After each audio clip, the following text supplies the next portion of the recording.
مبارک ہے اس کو جس کی عمر لمبی ہوئی ہے اور عمل اچھے ہوئے۔ مومن کی پشت محفوظ ہے، ہاں کسی حق کے بدلے۔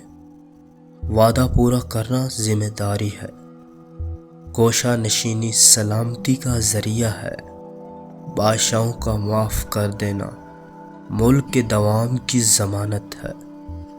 تیرے ذمہ ہے جو تو نے لیا ہے، جب تک کہ تو اس کا حق ادا نہ کرے۔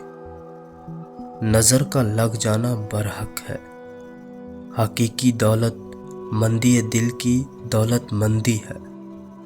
فتنہ پڑا سوتا ہے، لعنت ہے اس پر جو اسے جگا دے۔ نیک کام خطرناک مقام پر بچا لیتا ہے، ہر جاندار کے ساتھ بھلا کرنے پر اجر ہے۔ کہو میں نے اللہ تعالیٰ کو مان لیا، پھر اس پر ڈٹے رہو۔ اہل و عیال کی قلت دو آسانیوں میں سے ایک ہے، سچ کہہ دو چاہے کڑوا لگے۔ تھوڑا رزق جس کا تم شکر ادا کرتے رہو، اس رزق سے اچھا ہے جس کا تم شکر ادا نہ کر سکو۔ تھوڑے کو کافی سمجھنا ایسا خزانہ ہے جو ختم نہیں ہوتا۔ اپنی سواری کو باندھ لو، پھر اللہ تعالیٰ پر بھروسہ رکھو۔ انسان کو یہ گناہ ہی بہت ہے کہ روزی رسان کا شکریہ ادا نہ کرے۔ ہر آنے والی چیز سمجھو قریب ہے، ہر شکار جھوٹ کے پردے میں ہوتا ہے۔ تم میں ہر شخص حاکم ہے اور اپنی رعایا کا ذمہ دار ہے۔ ہر مسلمان پر مسلمان کی جان و مال اور عزت کے در پہ ہونا حرام ہے۔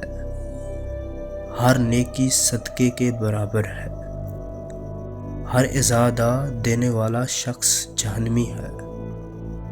لوگوں سے ایسی گفتگو کرو جو وہ سمجھ سکیں، اور جو نہ سمجھ سکے اسے چھوڑ دو۔ جیسا کرو گے ویسا بھرو گے، جیسا تم ہوگے ویسا ہی تم پر حاکم مسلط ہوں گے۔ چہرے کو دودھ جیسا سفید کرنا چاہتے ہو تو 2 چمچ شہد میں 1 خشک چمچ دودھ، آدھا لیموں کا رس اور 1 چٹکی ہلدی کی ملا کر پیسٹ بنا لیں اور چہرے پر لگا لیں۔ اس وقت تک چہرہ نہ دھوئیں جب تک چہرہ خشک نہ ہو جائے۔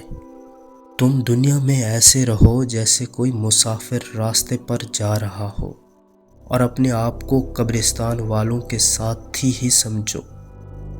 نہ میرا باطل سے کوئی تعلق اور نہ باطل کا مجھ سے۔ سنا ہوا دیکھے ہوئے کے برابر نہیں ہو سکتا۔ آب زمزم ہر اس مقصد کے لیے مفید ہے جس کے لیے بھی پیا جائے۔ جو شخص قرآن شریف پر ایمان لایا، وہ اس کے حرام کردہ امراء کو حلال نہیں کر سکتا۔ زبان کی تیزی سے بڑھ کر بری چیز بندے کو اور کوئی نہیں دی گئی۔ جو لوگ مشورہ کر لیں گے وہ راہ ثواب پر ہوں گے۔ علم اور حلم سے بڑھ کر کوئی مجموعہ نہیں۔ جو استخارہ کرے اسے کوئی نقصان نہیں ہوگا۔ جو میانہ روی اختیار کرے گا وہ کنگال نہیں ہوگا، اور جو مشورہ لے گا وہ شرمسار نہیں ہوگا۔ جس کام کو مسلمان اچھا سمجھے وہ اللہ تعالیٰ کے نزدیک بھی اچھا ہے۔